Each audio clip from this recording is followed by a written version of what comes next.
Cool. Welcome to our weekly episode of the Beer Fridge Podcast, the home of real beer, real breweries, real opinions. This week we give you a putty update, we talk about Windswept, and we find out if I'm a bomb scare. Beer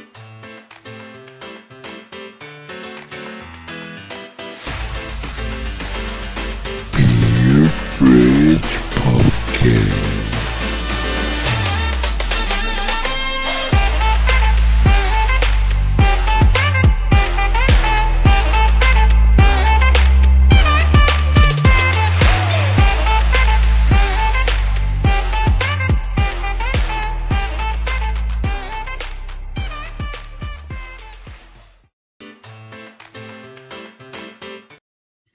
Decided to go again. Beer Fridge Podcast. Hello and welcome to another weekly episode. My name is Gavin. I've got my usual drinking buddies in the form of Callum, Mark, and Scott. Good evening. Hello. As always, if you listen to this podcast, make sure you subscribe, hit the ding-a-ling-ling to be notified of all the latest episodes. If you're watching us on the YouTube, make sure you subscribe as well. You can show your support. We give us a 5-star rating or your official support by going to patreon.com/beer Fridge Podcast. All right, we'll start off as we normally do, go around the virtual table, and we'll see what we're drinking to kick things off. Callum, what's in your glass?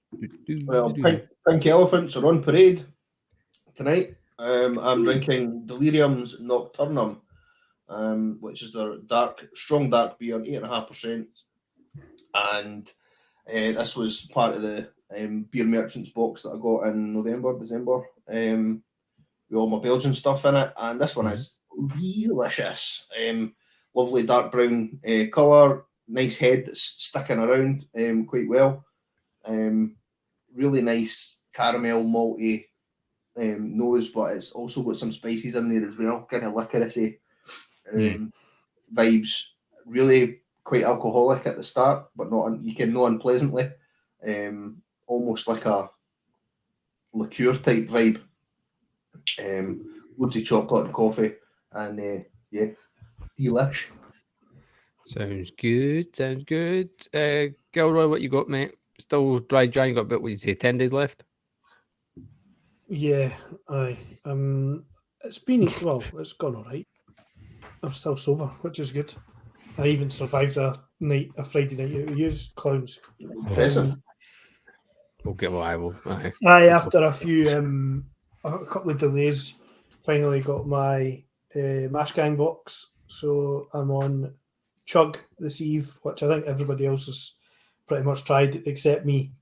So I was looking forward to it, and it doesn't disappoint. It's an excellent kind of easy pale ale. The head dissipates pretty quick, but the flavours are all there. It's got a bit of body to it. Galaxy, Citra, Doo, Amarillo, Vic Secret, mango and passion fruit are what you're looking for flavour wise, and it's got that. It's pretty fruity. It's definitely a million times better than the fucking liquid deaths I've been drinking of late.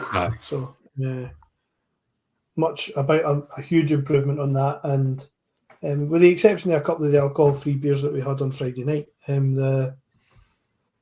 it's the best alcohol-free I've had so far, with the exception of Guinness. Guinness has got it first outs by a long shot, I think. But in terms of pale ales, that's one of the best, as we expect for Messley.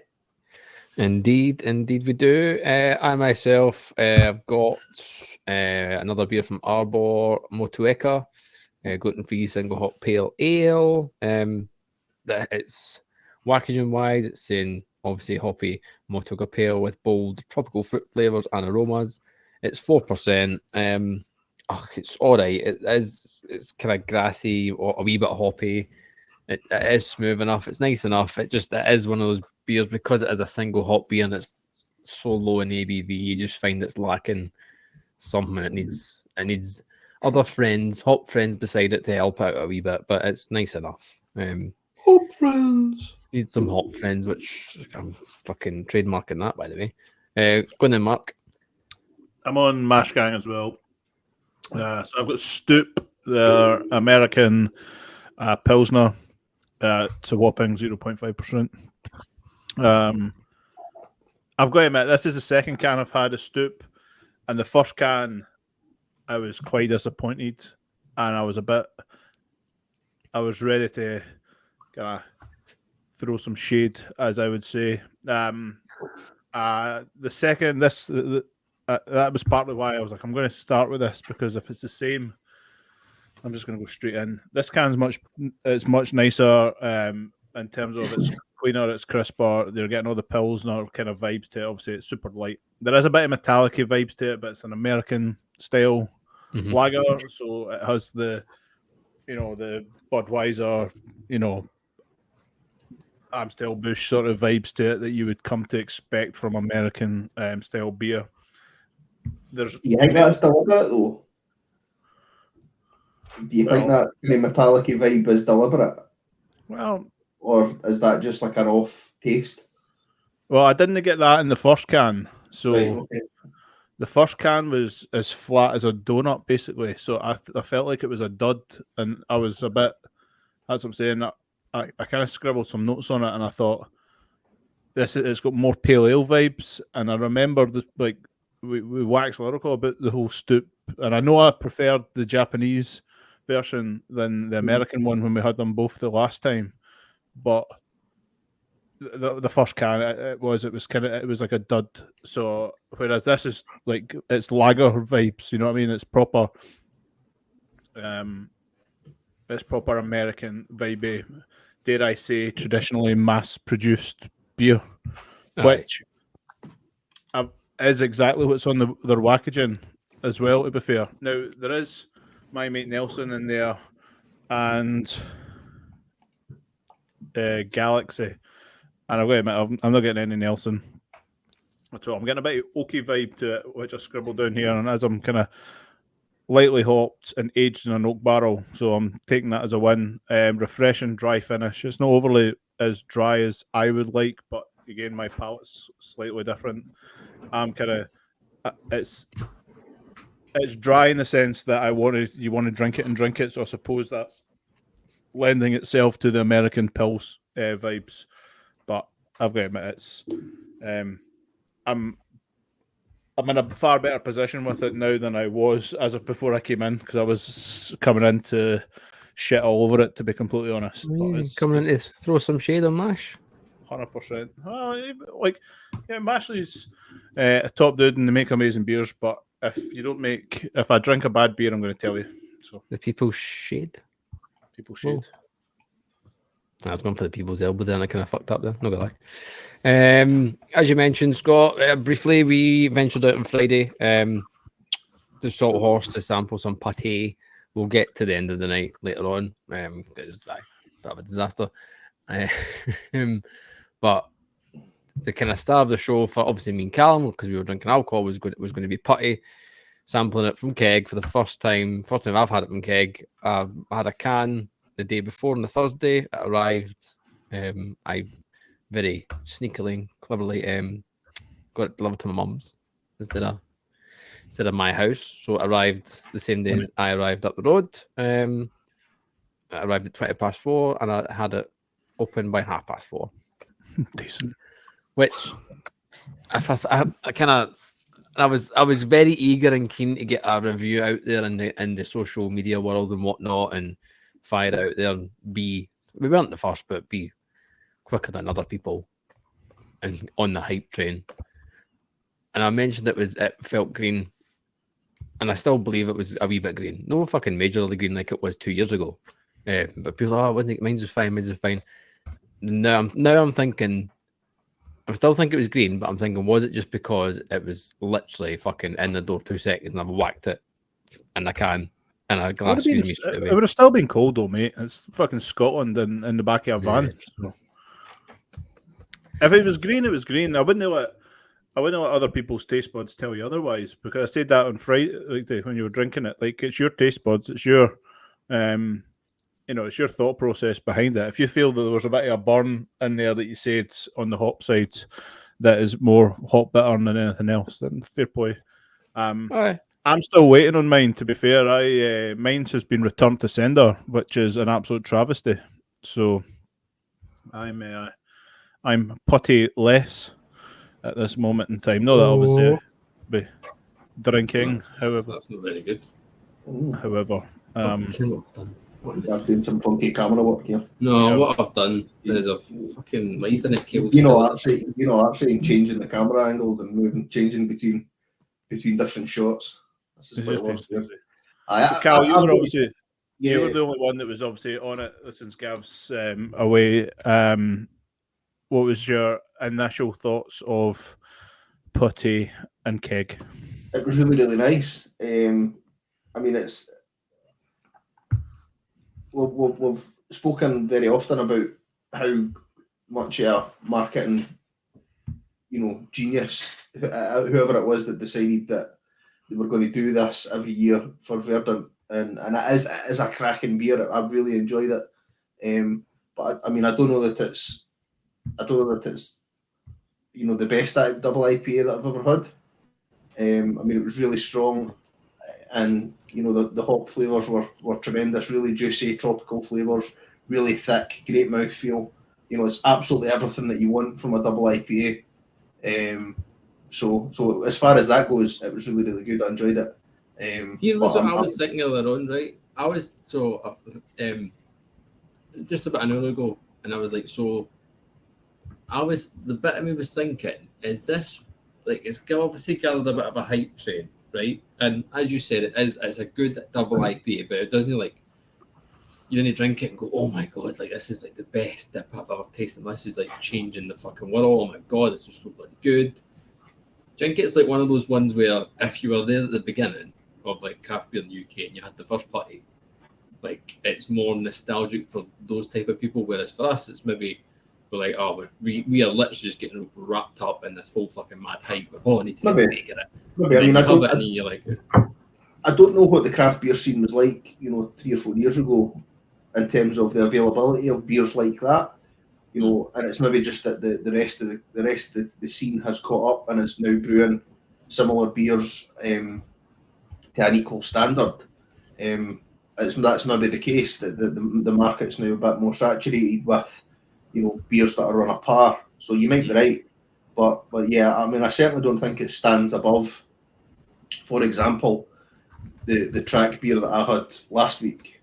Yeah. The collaboration that they did with the brewery from, I think it was from Oregon. So if you remember, maybe 2 years ago, we had Andy on, who runs the Instagram page IPA Adventures. So he put up a couple of days before Putty was released. He put up a beer from Track, Reprise it was called. It was a double IPA with that new Phantasm hop thing kicking about. And he a couple of days after the Putty release, he put his Putty review up, and he's basically went around it's a good beer, it's a good solid dipper, but from what he's had the last 12 months or however, for him, that new Track dipper was a lot better than Putty. He still gave it a 4.5 out of 5 in his rating, and he gave the Track one 4.75. Yeah. So, I said this to you. I think I said that to you last week, and I definitely said it on Friday. But it was never, ever going to live up to the hype. The train is unstoppable. And don't get me wrong, we've had 3 episodes in a row where this has been our biggest topic, and part of me is annoyed at that because we are feeding this hype train. Yeah. And 50% of us still haven't tried it. So True. And I don't know when I'm going to get mine at this rate, so who knows? But so I'm a bit. I'm totally torn between it. I'm on the bit for me now is see next year I'm just probably not going to bother, right? Because I had FOMO last year. I was like, oh shit, I missed it purely because of the hype and all the Instagram and whatnot. And then this year I'm getting it. I go to it and I'm like, I mean, it's alright. I think it's the safest bet to tell you that in 11 months' time you're 100% buying Putty. No, but if I feel how I felt, so don't get me, on keg it was really good, really really good. A lot better than what I felt it was on in can. Can, like I said, felt a wee bit green, just a wee bit. but I was being like super critical of it because you have to be critical. If you make that much noise, mate, like, dare I say it, it's not like any other. Well, there is like other launches, but like there's a select few. And we spoke about it last week. What day is it? There's only a select few days in the beer calendar that are like cemented in. Whereas, releases get done all the time. And if you've never seen it, the Kernel launched their Dunkel last week, and it was probably the release, and their thing was the release that no one knows about. And I totally had to chuckle about that because I know it's a totally different, and again, it's marketing. It's the perception of a brewery. It's almost unfair for other breweries to even try or attempt to like release a beer in fucking January because nobody can't got any money anyway. Everyone's waiting for next week's pay. So everyone, like I didn't get my bruiser box this month because I knew I was buying putty. Yeah. Anyway. But that's what I'm saying. So, but like, there's beers that are out there that are getting released, and I can almost guarantee you that the Kernel's Dunkel will be an incredible beer. Mm-hmm. It will be incredible. For But it's like you say, it's the beer launch that no one knew about because it's the hype. The train is getting lost in the ether of full steam. But like you said, Callum, that's the marketing behind it. You know, it's the route to market and is sold within 10 minutes, and obviously their keg stuff is sold, and you're seeing a few places picking it up now, like the second wave kegs and that are coming through. I know Cool Shipyard are doing their £4.44 schooners tonight, which again, you'll hear this on Wednesday, and it was on Tuesday night, so I'm guessing if there's any beer left, but let's be honest, if they're selling schooners at £4.44, because that's the cost price of the schooner. So the Cool Shipyard are not making any money on the beer. Clever though, because I mean, if you did what we did, I know because it was £7, mind you, but I had two of them, and then tried some other bits. No, totally. If you're going there, you're going to try multiple beers, but it's the hype beer, so it pulls people in. Especially during the week, and especially when it's fucking blowing a hoolie. Yeah, well, that's true. Getting anybody out down the south side today or whatever is going to be... The Salt Horse was a good shop and great food, and there was some cracking beers on. Strong on the old... fucking hell. What breweries was that again? Verdant. New Barnes. Black Ale. New Barnes and Black Ale were the two beers, the two breweries that had multiple options on the menu there, and we tried most of them, to be fair, and I don't think we had a bad beer. You guys had a couple of the alcohol-free numbers that were on offer. Both were all right as well. There was a stout and an IPA on keg from the alcohol-free perspective. How did that hit you guys? The stout was a bit wishy-washy for me. It looked the best though. It did look the best. I thought it was the better of the two. You said that. I kind of preferred the pale, but the best non-alcohol beers we had were from Brulo and Mikkeller, and they were the cans that we had, to be completely honest. Which it was good to see, because no money, like that was two different draft alcohol-free options, and then 2 or 3 different cans. There must have been more than that as well. So there was a good few low alcohol options as well to try. And I really like that. Like if you're in that area, kind of in the Grass Market or around about that kind of area at all the high street, if you're looking for a decent beer and a decent bite to eat, can't say fairer than the Salt Horse. Like there's a record shop 2 doors up. You're down onto the Grass Market within a couple of minutes if you want. There's plenty of pubs round about, and it's kind of tucked up, so you're not getting like, all your idiots that don't know what they're drinking go to the Three Sisters and the various bits along there, and you can kind of sneak along that one wee bit further and just up to the left there before you get to Pleasance, and it's quite well hidden. But that also means that the clientele and everyone are always great. The people that work there are brilliant. The food's amazing.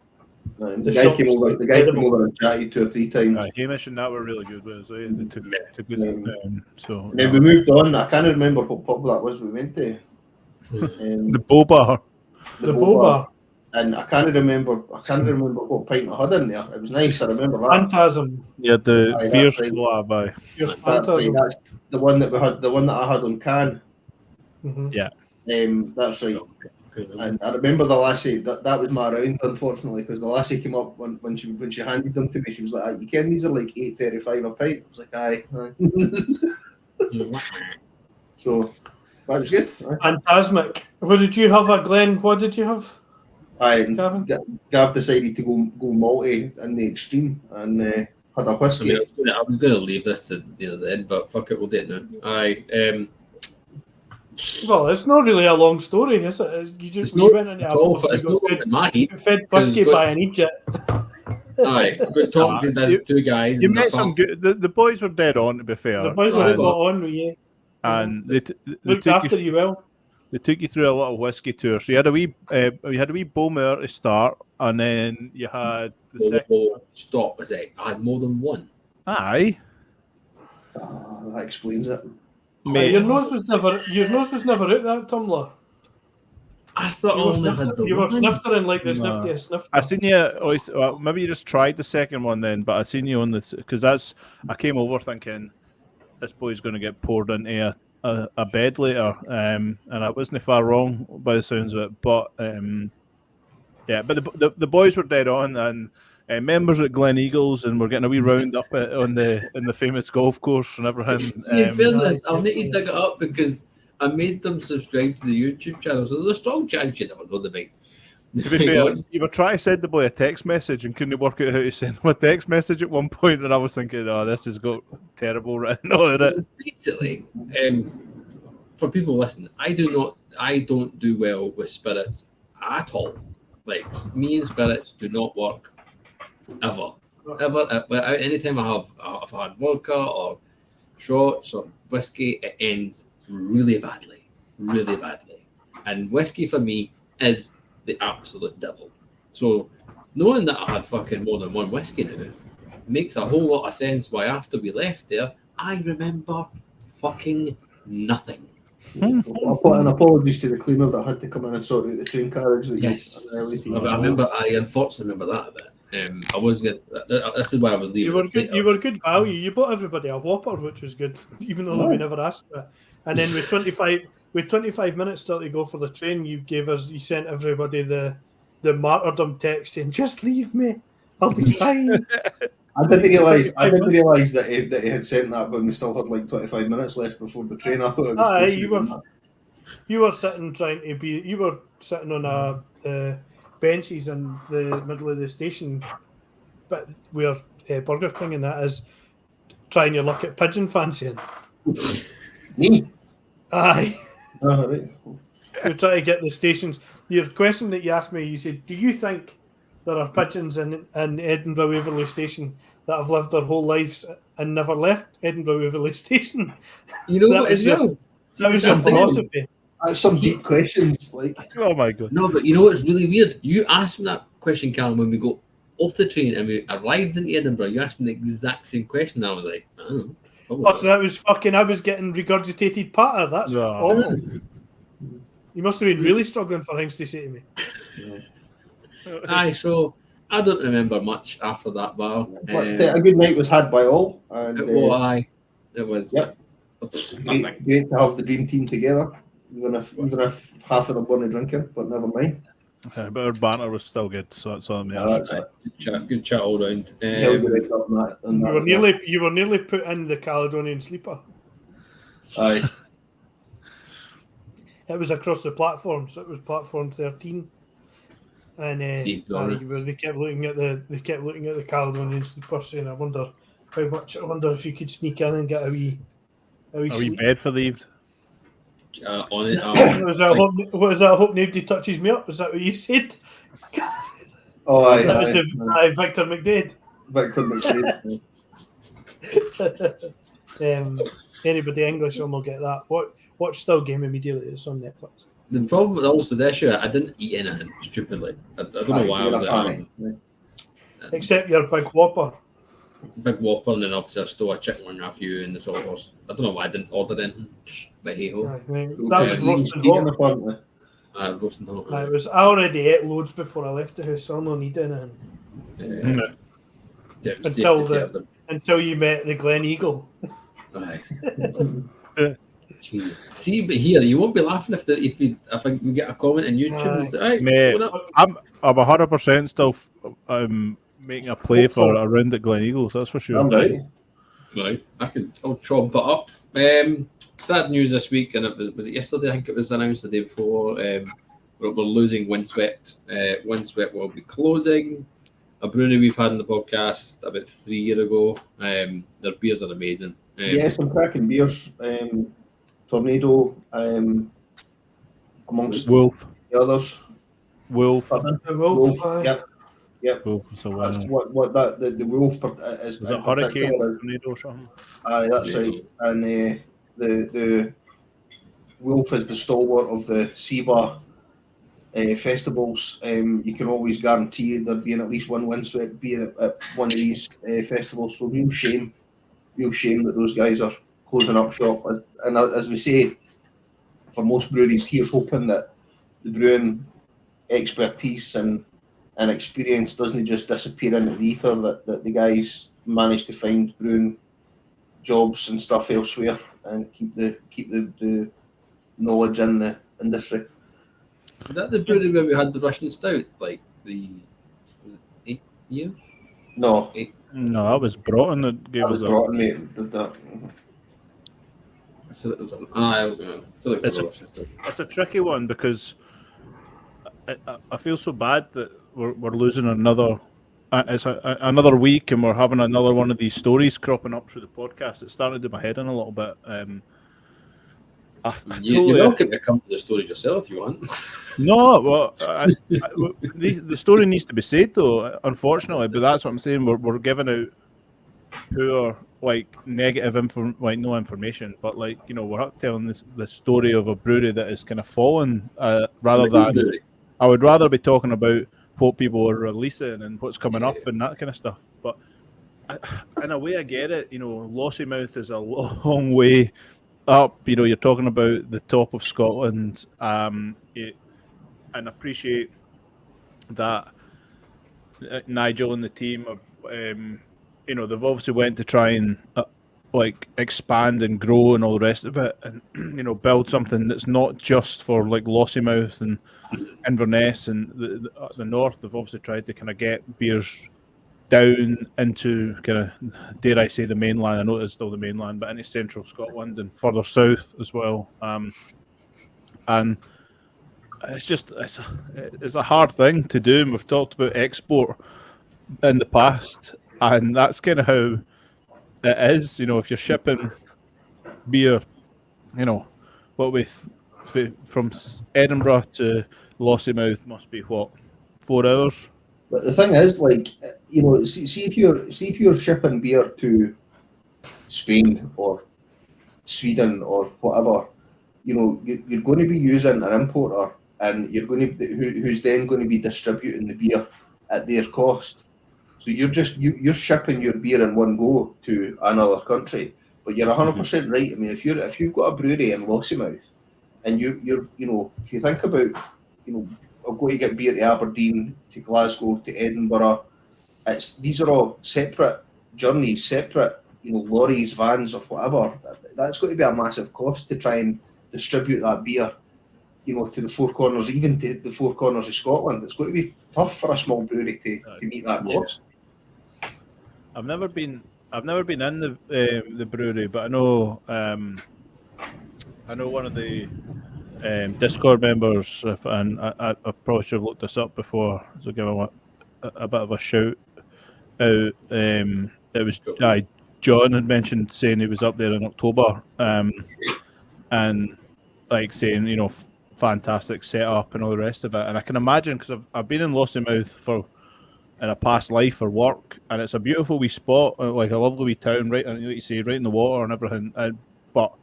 And you're obviously getting tourist trade, but tourist trade will be realistically, think about the weather we're getting. It's probably for 6 months of the year if you're lucky, Right. and I don't know how many people stay in Lossiemouth to be. Well, we've got a local craft brewery. Is there still a airbase at Lossiemouth, or is that There was when I was up there the last time, yeah. But it's just sad news because it's really bad to say, but it's kind of the kind of the cycle of this, isn't it? That someone steps out and there'll be someone else ready to, buy the kit or move into the kit or look into taking it up, and hopefully, what you said, Cal. Nearly 7,000 people in Lossiemouth. Cheers, Captain Google. But I think. Do you mean that's just stuff I know? Sorry, mate. I appreciate that. And I've got other populations as well. If you'd like them, I would love. Yeah. I thought Lossiemouth was the most relevant. All right. That could be the new game. We'll just start shouting random cities out at McGill, and again. What's the population of Arbroath, mate? But anyway, And then well, it reeked through my brain. Aye. It's just It's Unfortunately, fast. I know that. unfortunately, the other stories that I've got aren't as cheery. There's one I've got that's cheery-ish, and then I'll leave that. I'll save that because the other thing that's popped up or what's happened. This is last year, 2023. Over 500 pubs closed in 2023. That's nearly 6,000 jobs lost last year. Some of the pubs are shite though. Some of the pubs are shite. You're not wrong. You're not wrong in that statement, Scott. Some of the pubs sold carling.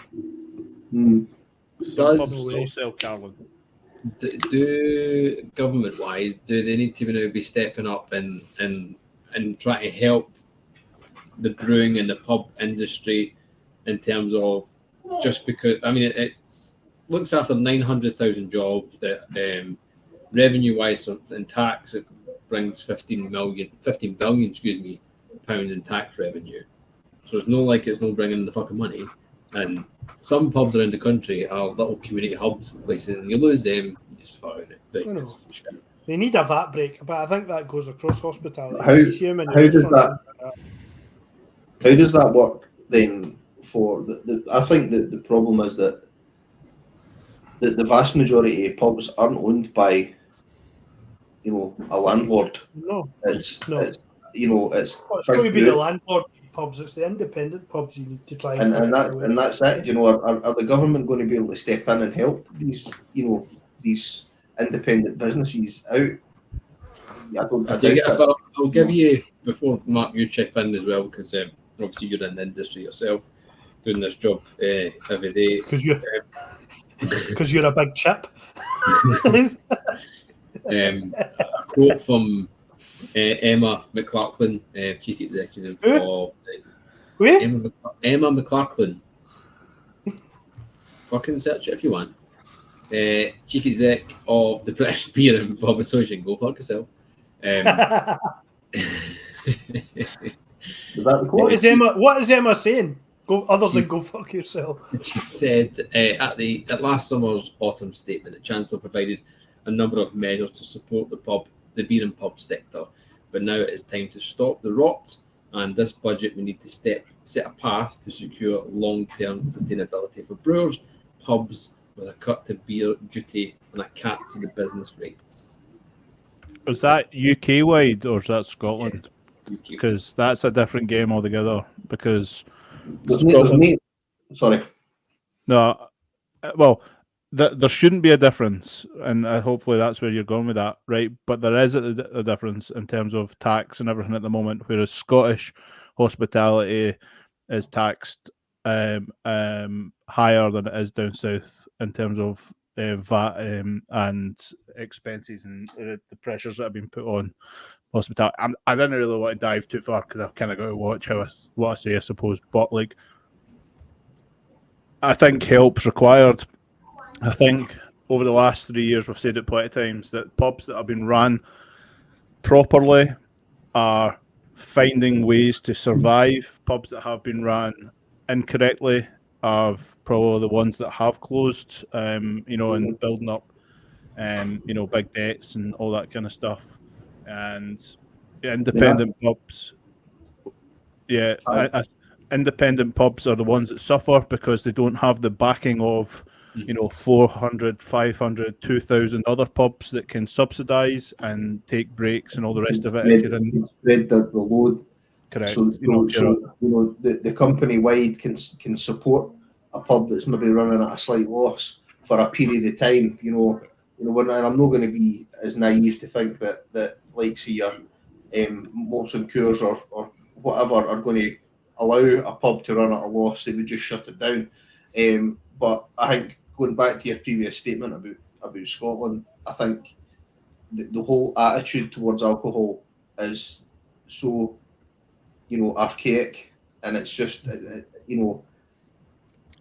legacy of the last 10 years government in this country is that alcohol is evil, and I'm not under any illusions that alcohol abuse is a problem in Scotland and the various other things that come off the back of that, but it needs to be targeted. So your independent pubs and properly run businesses, as you say, Mark, are being tarred with the same brush as your super strong ciders and dragon soups and all this buckfast and all this nonsense that people buy to get rammed on a Friday night, and it's unfair and it's it's unsustainable, and I don't think they're going to be happy until it's essentially a prohibition state.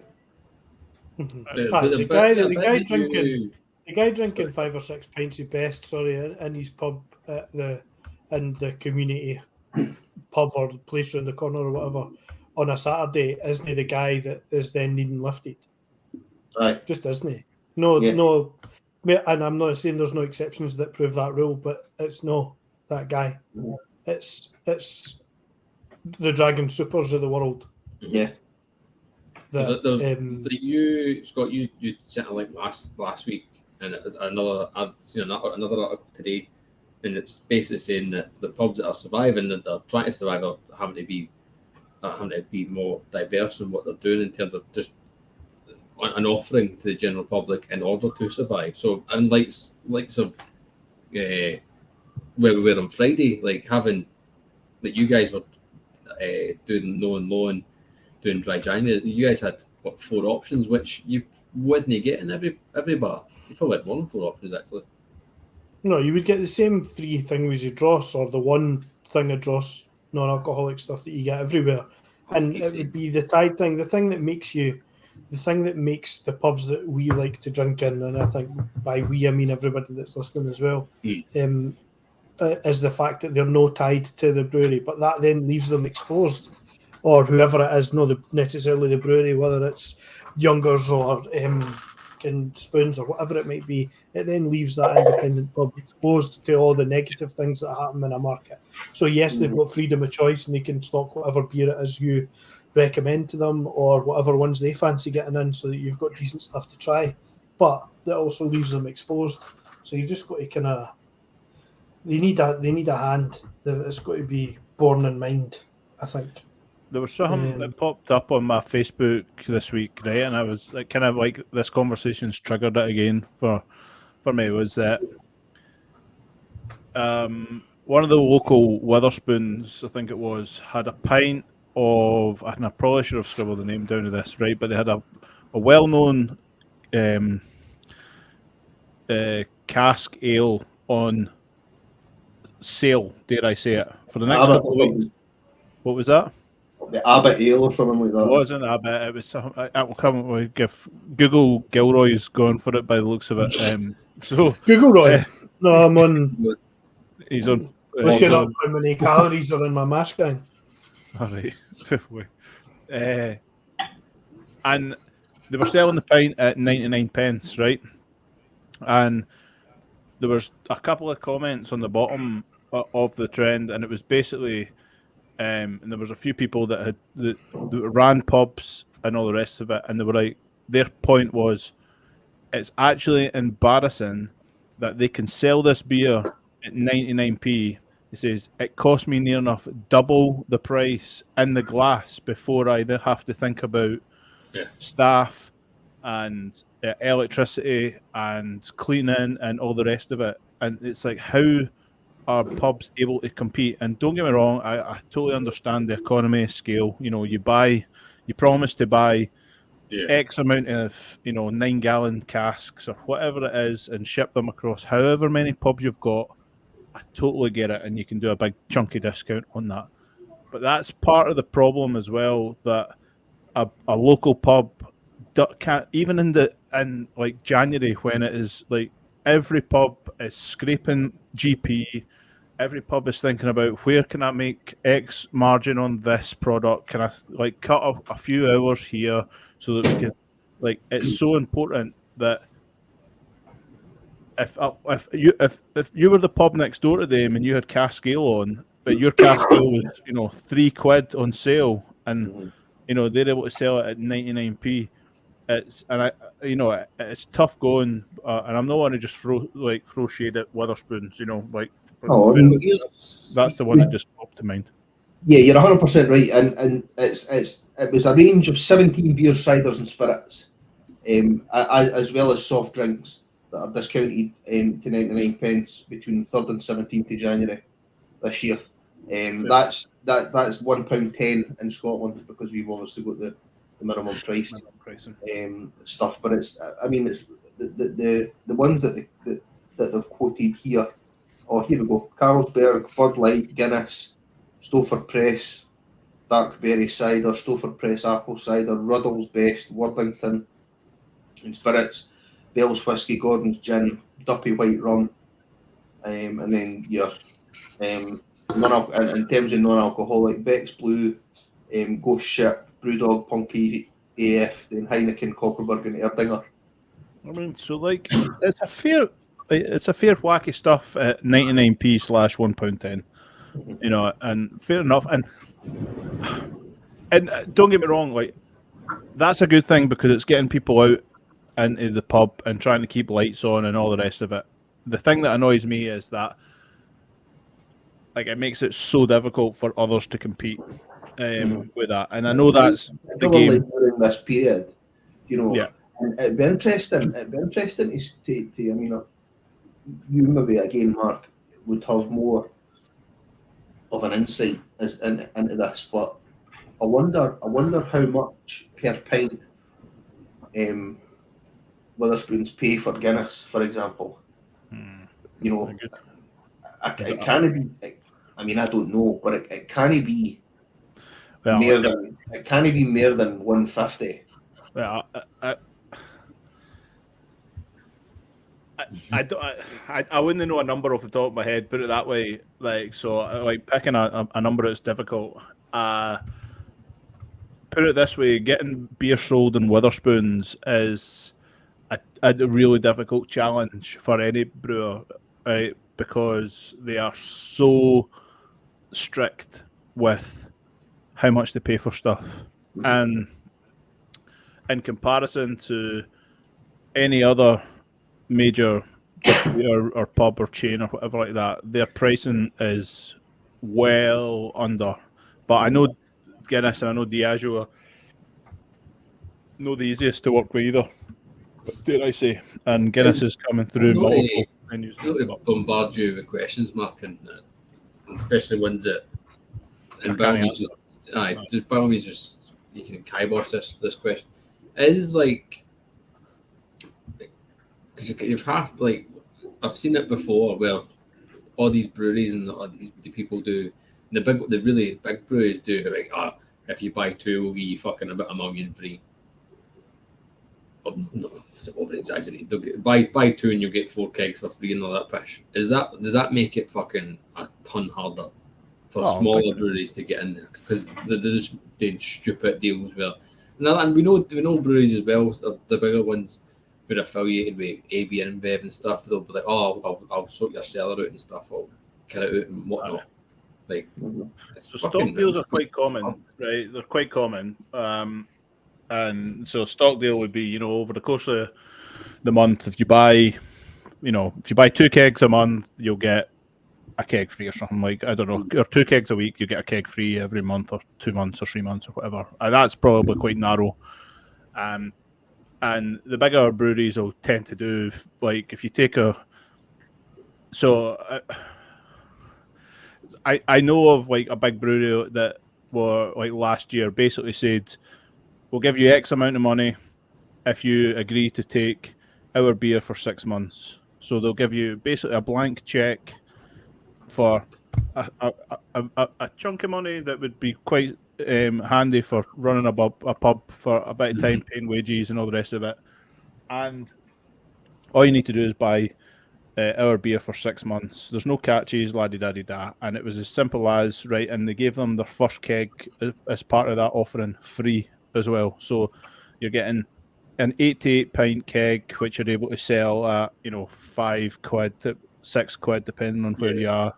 Free margin plus cash in hand. That's really difficult for a pub that is close, that is, how do we make extra GP work? How do we get more margin out of products work? And this is where, like, coming back to what you were saying, Gav, about stock deals, it makes it really beneficial for pubs and stuff for as well, that they're then able to say, right, well, if I'm getting free stock over the course of a year, even if it's 1 a quarter, for example, that's 4 kegs I can build into the price and when I'm paying it. So like 4 over a year is probably not going to make too much of a difference. But even if, instead of you just saying, right, I'm going to get £400 worth of margin in March and July and September and then December, you can earn that £1,200 out basically over the course of the year, which makes your pint price cheaper, which then, so you're competitive. You can build that in over the course of the year. So if you think about the bigger breweries are able to throw, like, and again, I've never worked for a macro brewery, so I don't know how aggressive people can be in terms of stock. I know for a fact that, garden furniture and, kitting out cellars and, revamping bars and, it's all part of the game, mate. And that's the one that's it just seems mad to me. Like, it just seems like they'll literally just offer you everything and anything. I just think, to come back to Witherspoons, I just think that this is just a gimmick, really. It's 2 weeks. It's 800 pubs, but it's 2 weeks. It's probably the quietest 2 weeks of the year for everybody. And it's probably stock they're getting ready for Christmas too. Exactly. Aye. It's they're no buying shit in for this particular 2 weeks because they're going to be busy and all the rest of it. So I just think it is what it is, and it's getting them in the news, and it's getting. But that's it. It's playing the game. It's getting coverage, and I think Witherspoons. What's his name? Nick. What's his? He's big long hair. Aye, I can't remember. Mr. Spoon. Aye, I think he just loves to be hated. You know what I mean? I think he's like the guy. He's like the boss of Ryanair. I think he just loves. He likes the negative press because he just thinks to himself, well, I don't care because I'm doing anyway. The pubs are going to be full everywhere. And it's that culture. It's that culture like it's so ingrained in this country as cheap. And I remember I went into a Witherspoons probably might have been just after the lockdown, so maybe 21 or something like that. And I was with my family, and we just went in because it was like close and cheap food, and fuck it, we needed some grub. And I'm at the bar ordering, and there was a guy came in and he was complaining because his pint of Stewart's Pentland IPA was $1.99, I think it was. Mm-hmm. And he was able to get that in his pub for $1.49 or something. I'm saying, I'm standing there and I'm like biting my tongue. I'm just begging to turn around and say, mate, you understand that beer is brewed like 10 miles away and or less than 10 miles away, and the brewery's probably losing money by providing it to Wetherspoons, and you're moaning because it's costing you £2 for a fucking pint in Edinburgh. Do you know what I mean? It's probably it's less than half the price of what you would pay for a pint of cask anywhere else in the fucking city. Get a grip of yourself. But that's what you're working with, and that's why Wetherspoons will always be in business and always stay in business, because it's cheap as fuck. They're not going anywhere. They're not going. I'll let you boys tee up a second beer while I tell everyone about a little beer festival coming March the 9th to 2 towns down in Paisley's Craft Beer Festival at the Thomas Coates Memorial Church, Saturday the 9th of March, 1 p.m. to 8 p.m. Tickets are £12 each for an adult, must be 18 and over, obviously. You're going to have breweries such as Duke up front, STF, Dead End Brew Machine, Dog Falls will be there as well. Shillings and Brewtown will all be there. All right, like I said, 9th of March, head over to their Instagram page and get a link to go and get yourself a ticket for the 9th of March to Townsdown Paisley Craft Beer Festival. Sounds like an old bad wee festival. Good lineup, to be fair. And is it in the Paisley Town Hall again, or is it? Well, I'll just say the whole advert there again, so you can hear what I said. No. It'd be amazing. Thanks. Sorry. Aye, 2 towns down, Paisley Craft Beer Festival at the Thomas Coates Memorial Church, Saturday the 9th. At the church. Thanks very much. That's all right. So where is it? It's in Paisley, mate. It's in the graveyard. It's a good lineup, Jeez. and it's nice to see them supporting. And we've just spoke about it. Local, it's all local breweries, or all Scottish breweries. Obviously, Dogs Falls and Brewtown will be making a slightly longer trip than the likes of STF and Duke. However, it's nice to see them all supporting one another. Can I tell you about my beer? Go on then. Because it's fucking ace. So What have you opened? it's Cult from Mashley and the gang. It's Mashley and the gang. Mashley and the gang. It's the hazy paleo, and honestly, this is your can then. This is fucking delicious. Oh, that's one of the snakes on it. Oh, the snake one. Nice can. So, super delic, Nectaron and Nelson Sauvin is the hop combo for this, and it's juicy. It packs a punch in terms of flavor. It's like melony. It's mangoey. It's kind of got a, dare I say, like a kind of boiled sweetie like vibe to it as well. It's probably the best beer I've had this month so far, to be honest with you. Really? Like, it's bro. Are you getting so like, obviously we always say with these beers, like obviously mouthfeel and stuff, and they don't feel thick, they just feel mattery. And I know with some of the mash skank stuff I had before, they don't feel like that at all. How's that one? It's not like, it's thicker than most non-alcoholic beers, if that's the best way to put it. But the body's always going to lack. There's no way about it. But what it makes up for, and like, put it this way, I've had 4% beers that have had this body in it and haven't had this volume of flavour in it. In terms of, it's the hops just sing. Like, honestly, it's really, really tasty. And as a non-alcoholic beer, it's bro. Honestly, it's really good. Sounds good. Another master number from yourself, Gilda. Looked like I seen a cheeky little Vault City fucking emblem. Yeah, so I'm having the To the Stars, which is the cherry lime blue raspberry popsicle beer. It literally tastes like a melted ice lolly. It's brilliant. A rocket lolly. Really good juice. But that's Good exactly choice. what it tastes like. It's like a. We were talking on Friday about ice blast. It's a bit like an ice blast. We were talking about hot water, but this is like if this had fizz to it, it would more fizz to it, more carbonation. It would be an ice blast, but it's like one that you've left to melt. It really does taste like that. They've done a really good job. You get the lime. You definitely get some blueberry punch in there as well. A bit of cherry, blue raspberry. It's got that kind of almost like Tang Fastics or fizzy sweeties, like fizzy laces.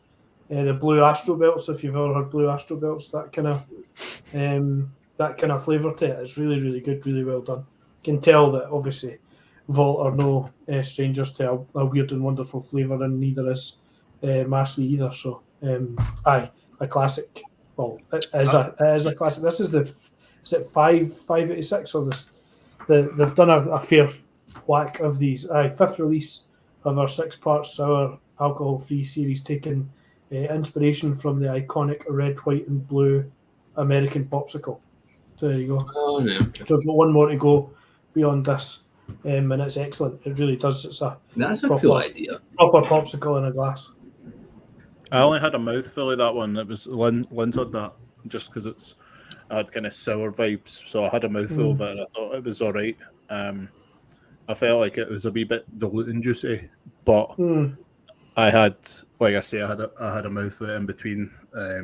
But Lynn's, she really liked it. There is a, like say, It's so, good yeah. stuff. In between I'm your looking two forward to is trying the other random ones, the other kind of random soury type ones as well. And obviously, I'll have I was having chug earlier just because everybody else had it. I thought I'd better get out of the road, put my opinion forth on it. But I'll go back to the other pales and the other sours that I've got. I've got a couple different for you, so looking forward to trying them as well. good. Were I'm you just slightly, sorry, okay. I was going to say, were you slightly disappointed that you didn't get any stouts or any of the thiol beer? I know I wanted some of that stuff, but the stout in particular came out after we had already locked stuff in. Ordered So it. Aye. I'd be annoyed at that. I'll probably go on, like, I would, if I see it in a bottle shop when I'm raiding like some sort of manic person, probably on around about the 3rd of February. On a bottle shop's website, and maybe grab a couple of cans, just in amongst a sizable alcohol plenty order. I'll probably get a couple of cans. So I'd love to try it to see what it's like. What about yourself, Gav? What you on? I not long finished a supermarché beer. So every time I come up the road, I make an effort to just Up the road. to go to either one of any of the supermarkets, whether it be Morrison's, Tesco, Aldi, whatever. I make an effort to go to one of those when I'm up and just grab a handful of the beers and bring them back to the road. I honestly feel like north of the border, craft beer is in supermarkets is a lot better. But there's a strong chance you guys will come to us and you would say the exact same thing. It's just Different. You become used to it. It's different, exactly. So I picked up from Aldi, Fierce's Cloud Cover Hazy IPA. It's 7.4%. Hazy IPA. Surprise, surprise! Another supermarket hazy IPA. It's an Aldi number, so 170, I think, at best. So I'm not expecting to be blown away by this. In fairness to it, it doesn't taste like 7.4% at all. Maybe a 4% beer, to be fair. So it's quite a dangerous one. A wee bit pithy, kind of citrus. Are we sure it's not 4%? There's a strong chance, to be honest. It's nice enough. It does the job. It's a crafty-ish beer rather than having like a Tennent's or anything like that. So I can't shit on it because I know what the price point is. It's 7.4%. It's fine. It is fine. I've had two of them, and I've had them as just like beers after I finish work, or I've came back in the house and I'm just wanting a quick beer to chill or whatnot. I've had them as that, and it's been fine. I'm not expecting to be blown away by it. It does its job, and it's fine. But that's the kind of you need fridge fillers like that. I suppose is probably the best way to put it. Yes, fridge fillers, perfect. You know that they are complicated beers. I don't want to do them a disservice because obviously there's skill that goes into it. But you think at 179, if it misses the mark, then fair enough. These beers annoy me, because I feel that they do the brewery a slight disservice, and because we expect the best from Fierce. But I totally understand where you're coming from. I'm not going down my supermarket rant this year. That's the best way to describe it. It's a fridge filling beer. It's just easy drink, bish bash bosh, no thinking drinking, which we said before. Does what it does, and I agree with you. If you're new to that brewery and you're trying to explore craft beer, you might not go and have a Fierce again. But anyway, Cal, because it's probably a great introduction to them. But no, anyway, it's Cal, No, you're looking at either really wheaty or something a bit more a bit lighter. Oh, Aye, nothing really much to say for me. It's Rhinebacher rice beer from Aldi, and it's Gav said that a second ago. It's no thinking drinking. 169 for 500 ml bottle, 5% wheat beer, and it's everything you would expect for a wheat beer. It's that's my that's going to be a first purchase, a big purchase near the end of the month for me. It will be clear a shelf out of the wheat beer, because at 169 I think it is the best value for money beer in the supermarket for $4. It's right up there with the Pils as well. I like the Pilsner 149. It's just it's a no-brainer. You go in if you're going into Aldi for your messages and there's some on the shelf, which doesn't always happen. Particularly at my local Aldi in Bathgate, it's quite common to go in and see those shelves empty, which just goes to show that it's popular, and for good reason. It is no thinking drinking, and but it's quality stuff, and so. Right, I've got two more lines of discussion. One, I'll leave one because it might spark a debate, and the other one is just funny, to be honest, and completely un-beer related whatsoever. You may have seen, was it last week? It must have been, I think it was last week. I'm not going to try and pronounce this gentleman's surname from Ghana, but his first name is Patrick. Patrick decided to try and break the world record standing. Did you see it? He attempted world standing record in what was called a stand-a-thon. So he was attempting to stand for 7 days. This is in Ghana. He quit after 4 hours. So he signed up. He's got people signed up, and I can only assume sponsored him and whatnot to do this week-long stand-a-thon. He lasted 4 hours, and then we probably realised the fucking cooker was on or some shit. I did see that. I had to Well done, Patrick. It was proper though. It was an official Guinness World Record attempt. So was there the guy there with the clipboard and that? Yes. Everything.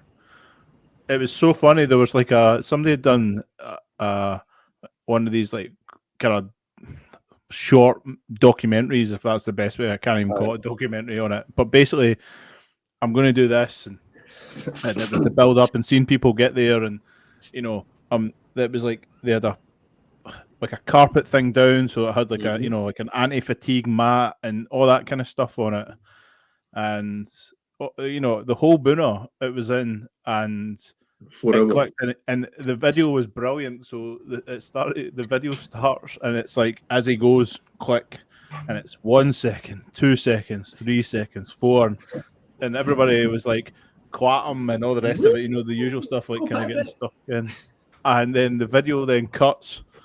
And you think, we'll be coming back at, the first day or something. An ad break. And he comes back, and then it was just like you see him like on the floor, and it was like packs it in after 4 hours because his feet hurt or something. It's like, well, What an Well, absolute numpty. Did you not maybe try and stand for 4 hours to see how you felt? Maybe, I don't You know. would have a couple of dummy runs first, wouldn't you? Right, like I don't want to use the word train because it just sounds daft to say, I'm training for a stand-a-thon. Like, I'm not quite sure what you do, but like, have a wee couple of dummy runs at least to see. Or can I last 3 days? I'm alright, I'm safe. Good. so we're doing that rather than our beer mile then? Is that the next thing? We'll just stand and drink? Oh, I can manage that. But you need to stay in a certain. Aye, it's like a wee. That'd be interesting. How many pints can you drink standing? Without moving. Well, obviously you're able to move your feet, but without walking anywhere, just stand in a maybe like a foot circle. Aye. Stand. Can I have a catheter in?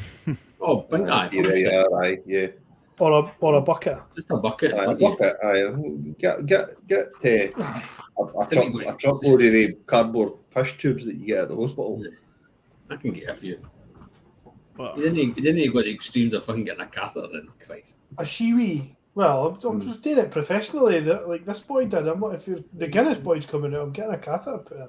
Phil, that's what I'm I saying. can get a shiwi. I go with the shiwi, and it'll just pick the bar up to here with your pint on there like that, and that way you can pee to your heart's content while but I think, standing next to your Yeah, fellow into a urinal. But you can't. I think the rules would need to stipulate you can't be leaning on the. You have to be standing. You can't be leaning on the bar or anything like that. No, you can't lean. No. Or can you lean? Is leaning allowed? No, it's a lean. It's not a leaning record. It's a standing record. No, it's the propping up. It's the propping up the bar championship trophy. If it's bar propping, you've got to be able to lean. I think if you go if it's bar propping, then pints wise, you're doubling your pints easy. So you're going. I can maybe do 4 or 5 standing. Because you can lean. Can I do? Because you can lean. Just fucking. Oh, I reckon I could comfortably hit double figures. Leaning or standing? Standing. Can you have kebabs? Comfortably. Crisps. Here we go again. We take a simple topic and turn it into an absolute ridiculous challenge. Can I just take a minute to back on beer? I'm forgetting. I'm going to say with the exception of Putty, the best beer that I had on Friday night. It was the first beer that I had on Friday night. We went into Gavin and I after the arduous effort of climbing the stairs to exit Waverley Station. We went to Brewhemia and propped the bar up there, and I seen Stuart's Nitro 80 shilling. So 80 shilling on keg essentially, and oh my days, was that a fucking good pint. And it was so smooth, silky. It was just perfection in a glass. And I move over Belhaven, move over Caledonian, move over any other session beer. That was just outstanding. So props to Stuart for that. It was smooth as fuck. I went for an unfiltered Budvar, which was. That's superb. I could sit and I have done it. I've sat there and I've sat and had up 10 pints of that and thought I didn't need to go anywhere else. The unfiltered Budvar, it's perfect. Yeah. To be honest, the glass, the tankard glass. Lovely, superb. It's a Sweet great experience. Exactly. Before you move on, because Brewhemia did the beer and the beer tanks. I saw 2 beer tank trucks the day outside. Was it Malone's? Just on the corner, just up for the Jolly Botanist, walking up to the office. They look like windy cleaners vans. I'm sorry, with the tank sitting in them. I was it's like that's a bucket wash van. And then it was like, no, tank beer. I was like, what? They're in wee vans with the open back on them. we were talking about while we were in there, like we were like, oh, so are they just gimmick things or like No, they're they're real. tiny- Proper stuff. Like Fill in. I liked Depends that. if it's felt too. I liked that they had, you know, the Budvar on tank opened on with the chalkboard again, and you know, they've got the two Budvars on tank. They've got the Innocent Gun beer on tank. I'm sure they had another. It'll be it Stuart Stuart? or Innocent Aye. Gun will be in there for sure. That's what I say. Innocent Gun. They had Innocent Gun on tank. They used to have Palozzi, but I don't think Palozzi's in there anymore. Aye, it's a great idea. It really is. Aye, it's a great idea. Can I just on that, like you mentioned Budvar a couple of times, but I suppose it's a little plug for our first episode in February. We're going to be joined by brand ambassador Radim from Budvar, who's going to sit and talk us through all things Budvarian. We're going to need to try and get a hold of some non-standard Budvar for that podcast. I'm sure that could be arranged. So we'll get that sorted out, and I'm really looking forward to that one. That's going to be awesome. What a massive Basically, deal it is for us to get Budvar on the podcast. It's going to be good. We're very, very good. Basically, February's the month we're going to be kicking off all the guests. We're going to hear some guest speakers coming on the podcast, some breweries jumping on, chat with us. If there's ones or anybody you would love to hear from and hear on the podcast, send us a message, and we'll reach out to see if we can get them on. I heard an interesting one today, actually. Given it's January, so I mean, I'm probably a bit late, but it's a brewery called Clean Break, a non-alcoholic brewery. They've only got one beer at the moment. Then they only started last year. Then they've got an IPA. I heard about them on another podcast. They're getting a shout out from another podcast. Sorry, you listen to other podcasts? Yeah, unfortunately, there are other podcasts out there. So yeah, I think we might send them a wee message and try and get them on just for a wee blather. Found them and followed them. Oh, you know what podcast you heard them on? The Parenting Hell. Yep. Rob Beckett and Joshua Wickham gave them a shout out on the Parenting Hell podcast. So yeah, I mean I think the boys won a silver award for his IPA at some beer awards. So it'll be interesting to try it and have a chat. No, defo sounds good. We'll reach out to see if we can get them on the podcast. It's not a depressing topic, but it's one that's going to pop up again. It's one we spoke about a lot last year, and we debated online on YouTube with Lord's Brewing, and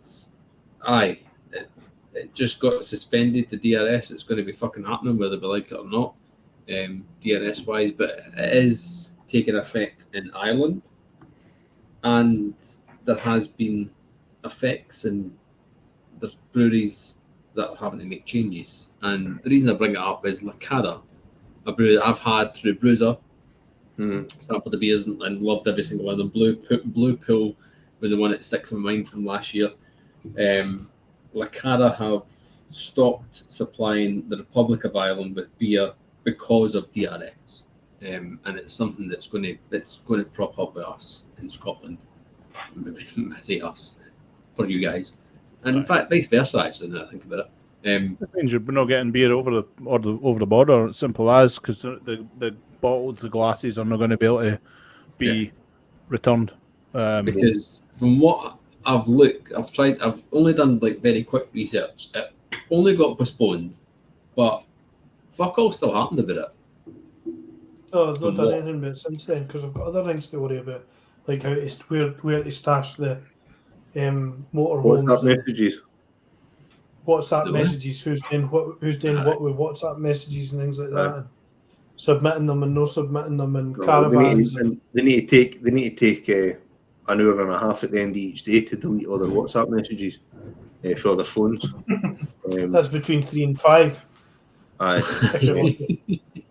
Which is funny. It's serious. And and there's the nightly debate, as Scott said. There's the nightly debate about who gets to take the motorhome away at the weekend.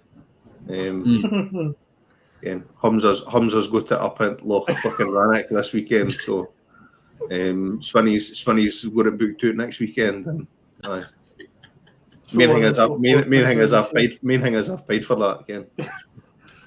No, very, very true. Are we not just going to end up when this, like, the new date comes around in the fucking exact same situation? And you've jumped the gun there, but we're just going to end up the same shithole we were before? Yes. Yeah. Yep. Business It'll be debate, and then they'll fucking postpone it again. The crazy thing is the amount of money that's been spent on it by supermarkets and stuff like that to get themselves ready, with their recycling cans and stuff like that. You know what I mean? Yep. They're refurbishing their car parks. They're building facilities and on site at their supermarkets for to accommodate this DRS, and then it gets postponed. And you know, like it or not, that's getting passed on to the consumer. You know. Yeah. Definitely. It's just it just feels like we're pushing a problem down the line for it to be the exact same shithole that it's in, and we're It's the still same with gonna... Wales had the same problem, didn't they? It needs to be the whole of the. It needs to be the whole of the UK. I would extend that to the British Isles. Need to do it all together at the same time because it's brutal. Know that, and I don't think for a second that the people in the Republic of Ireland will be upset that Lacada are no longer sending them beer. No, and that's nothing. No, but it's the tip of the iceberg, though, isn't it? It's the tip of the iceberg. It's one of many, but it's awful for the breweries in Northern Ireland. Northern Ireland's obviously a wee place. They find it difficult to get beer into the UK at times, and there was a good market for them in the south, and to shut that off on the basis of what you're allowed to bring is shite. Yeah. But to bring the conversation full circle, you know, we spoke earlier on about independent pubs suffering, where, you know, pubs owned by massive breweries and all the rest of it are going to suffer. Yeah. The likes of Heineken and Carling and, you know, Peroni or whatever it is, beer, you know, companies that are shipping beer to the Republic of Ireland, they're not really going to be caring about DRS, because those costs and everything are going to get absorbed elsewhere. So it's only the independent and you know, small scale people that are going to be suffering, and that's just the way it is. It is, and it's like I say, kick a problem down the road where it's just going to affect the I don't want to say the small people in the market, but it is, to be fair. Right, I think we should maybe draw this episode of the Depression Fridge podcast to a close. If you've managed to last this long, without crying, then we appreciate you. We appreciate the support. January's a shite month. Aye, I mean it's even so depressing that podcast members are dropping off in their droves. We're onto the different. How many cameras are we going to use? How many cameras are we using? He's about to go to crotch cam, I think. He keeps jumping in time. He keeps jumping in time as well. Every time you go back to your other camera, you go back to the 90s, Gav. Well, Gav. The issue is it's because it's blowing a fucking hoolie outside, and my Ethernet cable goes from. I've got an Ethernet cable that I take through the door, and it goes to the window, and it's fucking. I can imagine it just fucking going. Oh, there he goes, going round. It went that quick. So. How does it go? Right round, baby, right round. If it disappears again, I might have to make a stab at the outro of this podcast. No. I'm back. Don't worry, I'm back. Right. I'll do your outro before you disappear again, and then we can. Okay. As always, whenever you've listened to this podcast, make sure to subscribe, hit the ding-a-ling to be notified of all the latest episodes. You can show support by dropping us a 5-star rating, or show your official support by going to patreon.com/beer fridge podcast. For myself, Gavin, Scott, Callum, and Mark, who he is properly vanished, by the way. Until next time, cheery bye. Toodaloo, folk.